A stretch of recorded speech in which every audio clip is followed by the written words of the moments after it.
Logo no início, peço que imagine o som de passos correndo sobre a terra molhada, uma respiração desesperada e uma voz trêmula dizendo: por favor, não faça isso. Essa terra é tudo o que eu tenho. É assim que começa a nossa história.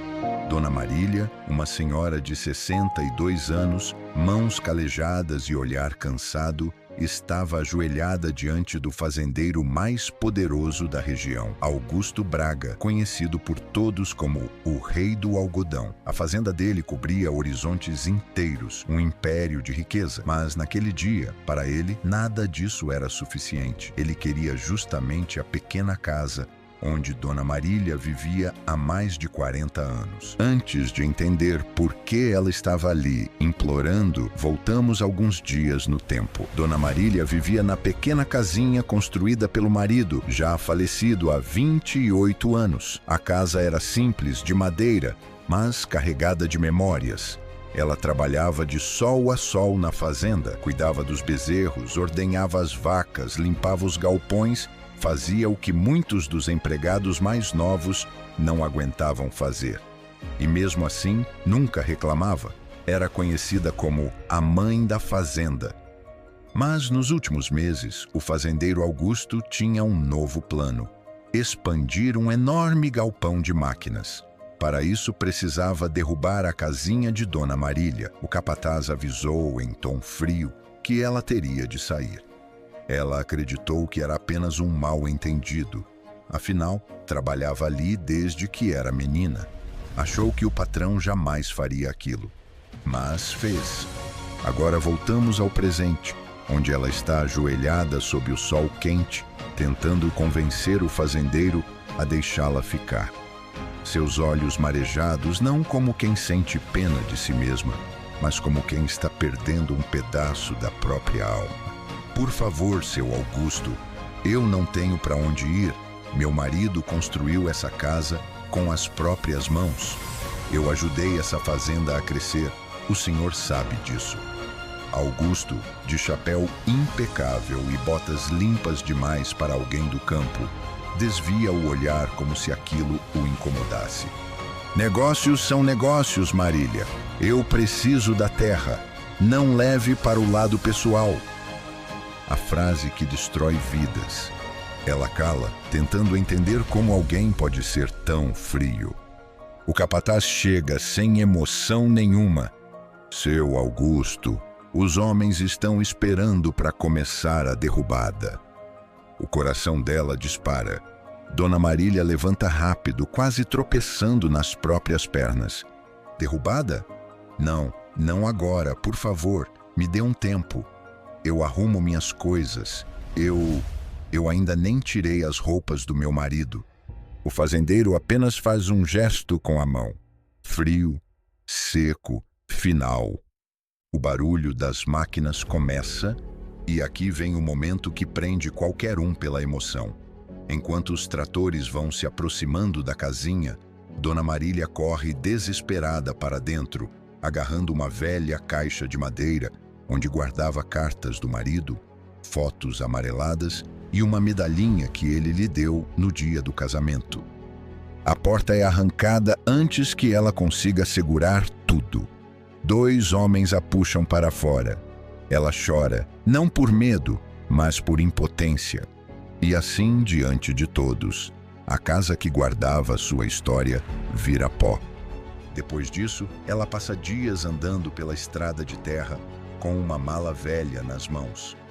Ninguém da fazenda tem coragem de ajudá-la. Todos temem o fazendeiro Augusto, mas um rapaz, Tiago, de apenas 17 anos, filho do capataz, cria coragem.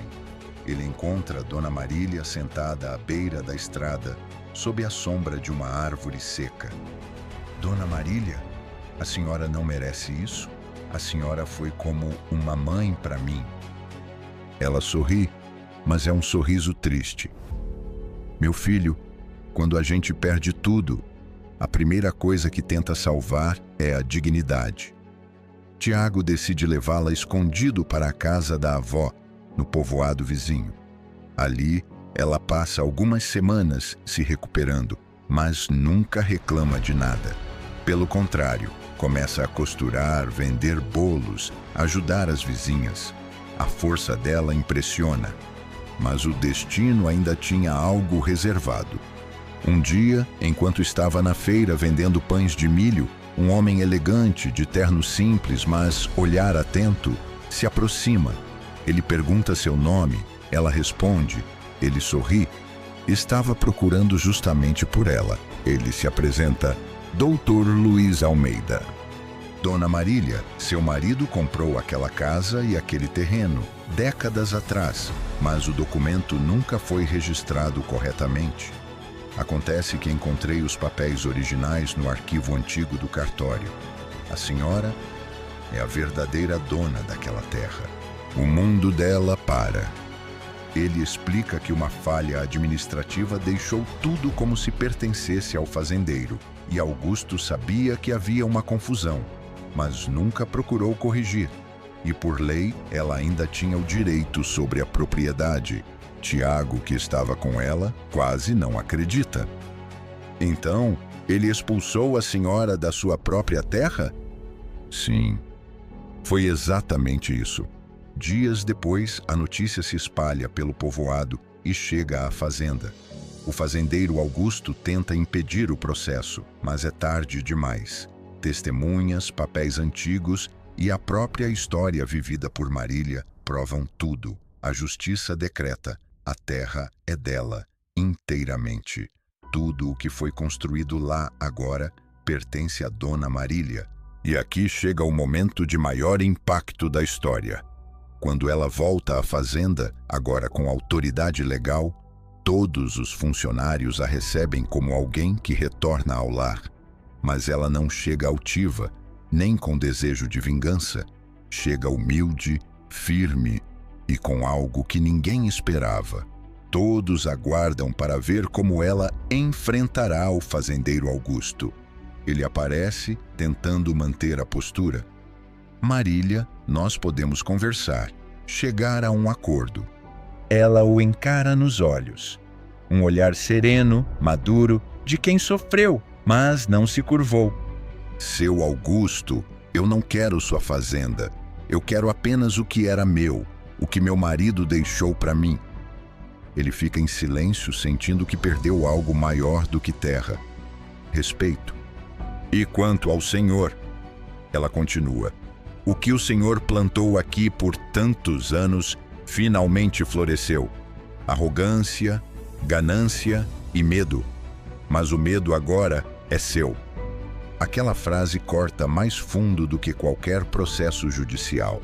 Dona Marília decide reconstruir sua casinha, mas faz algo inesperado. Oferece trabalho aos empregados que eram maltratados por Augusto e cria uma pequena cooperativa dentro da terra que lhe pertence. Todos trabalham de forma justa, ganham melhor e são tratados com dignidade.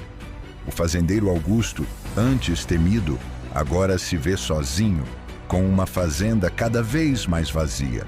E pela primeira vez, entende que riqueza não é nada sem humanidade.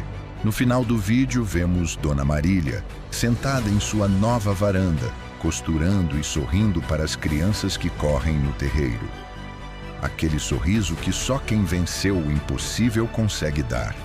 E a última frase dela ecoa: tiram a casa da gente, mas não tiram a coragem. E quem tem coragem, reconstrói.